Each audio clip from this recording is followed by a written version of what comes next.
देख रहे दिवाइस टीवी और मैं हूं आपके साथ नील चरण पटेल। छत्तीसगढ़ में वक्फ बोर्ड का घेराव करने के लिए बजरंग दल के जो कार्यकर्ता हैं वह कूच करने वाले हैं। इस वक्त हमारे साथ तमाम बजरंग दल के जो कार्यकर्ता हैं वह हैं, उन्हीं से जानेंगे, उनसे जुड़ेंगे। क्या कुछ मुद्दे हैं, किन मुद्दों को लेकर के आप लोग ये जो घेराव है वो करने जा रहे हैं?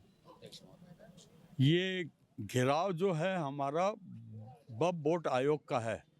भारत में जो है एक मुस्लिम तुष्टीकरण के लिए, वोट की राजनीति के लिए, जो हमारे देश के हितों को त्याग करके ये जो वक्फ बोर्ड को जो एक नाजायज अधिकार दिए गए हैं उसके विरुद्ध में है।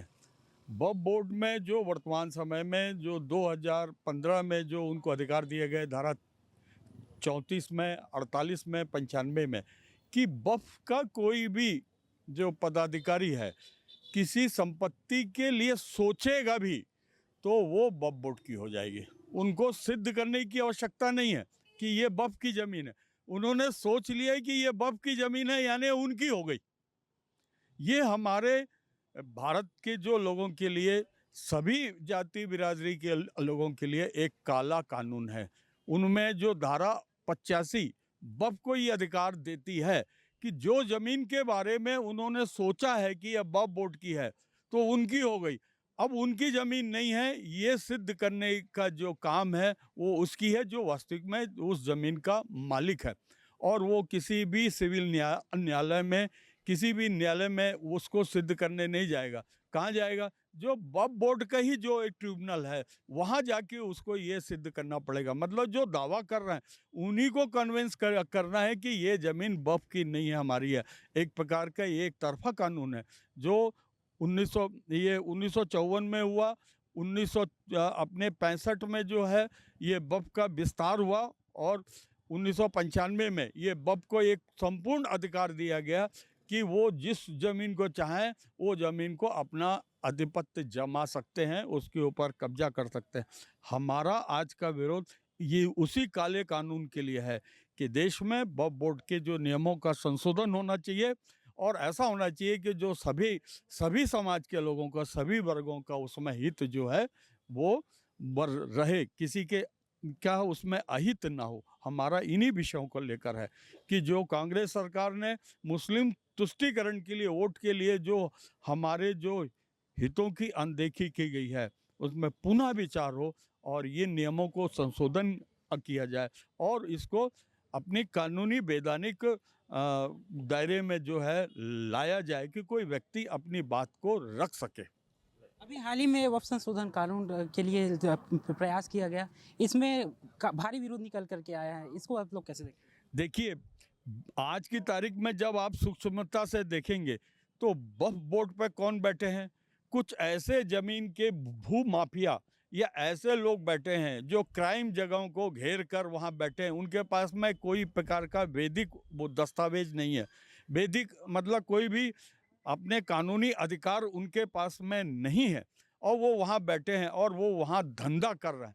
उस धंधे को जो है रोकने के लिए, ये भूमाफियाओं के धंधे को रोकने के लिए और सबके हित के लिए जो है अभी जो केंद्रीय सरकार उसमें सुधार चाहती है, तो यही वक्फ बोर्ड के नाम से भू माफिया जो मतलब एक मुस्लिम कम्युनिटी का नाम लेके जो विरोध कर रहे हैं, ये वास्तविकता में सभी हिंदू है, मुसलमान हैं, सिख हैं, सभी के लिए जो ये अहित कर रहे हैं उनको ठीक करने के लिए जो सरकार काम कर रही है उसका विरोध कर रहे हैं। क्योंकि उनके जो अपना कब्जा जमा के रखे हैं, अपने जो व्यापार कर रहे हैं, नाना प्रकार की उस संपत्ति का दुरुपयोग कर रहे हैं, वो उनके हाथ से निकल जाएगी तो उनकी दुकानदारी बंद हो जाएगी, इसलिए अब विरोध कर रहे हैं। इसका धर्म से लेना देना कुछ भी नहीं है।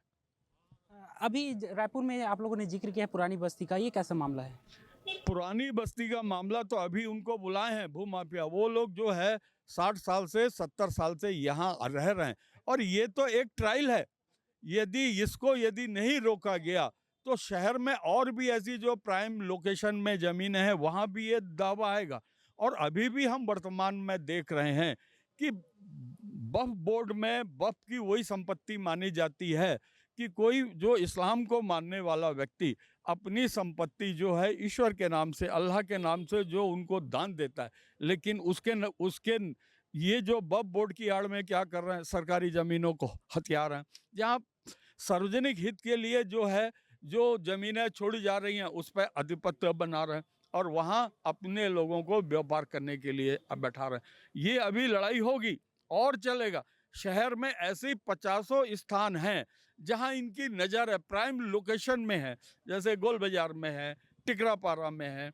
आप जैसे एक प्रकार से इन्होंने एक षड्यंत्र रच लिया कि कभी हमको किसी मस्जिद का, मजार का विरोध नहीं है, लेकिन होता यह है कि किसी संत की कहीं मजार है, दरगाह है, कहीं दूसरे शहर में है, वहाँ से एक चादर जो लाके ये किसी भी जगह पर बिछा देते हैं और वहाँ बोलते हैं ये चिला शरीफ है, और चिला शरीफ के धीरे धीरे उसके ऊपर में अतिक्रमण करते हैं और वो अतिक्रमण करके वहाँ उनके बिरादरी के लोग वहाँ अपनी दुकानदारी चालू कर देते हैं।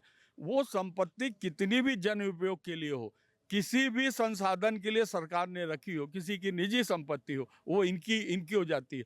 और वक्फ बोर्ड की जो धारा है 1995 की धारा 34, धारा 43 और 85, ये उनको अधिकार दे रही है कि जिसको आप चाहे उसको आप जो है अपने आधिपत्य में ले सकते हैं, और जो भूमि स्वामी है या सरकार है, कोई उसको चुनौती नहीं दे सकता। उसको यदि आपको क्लियर करना है तो उन्हीं के पास में जाना पड़ेगा, वक्फ ट्रिब्यूनल में जाकर आपको उनको कहना पड़ेगा।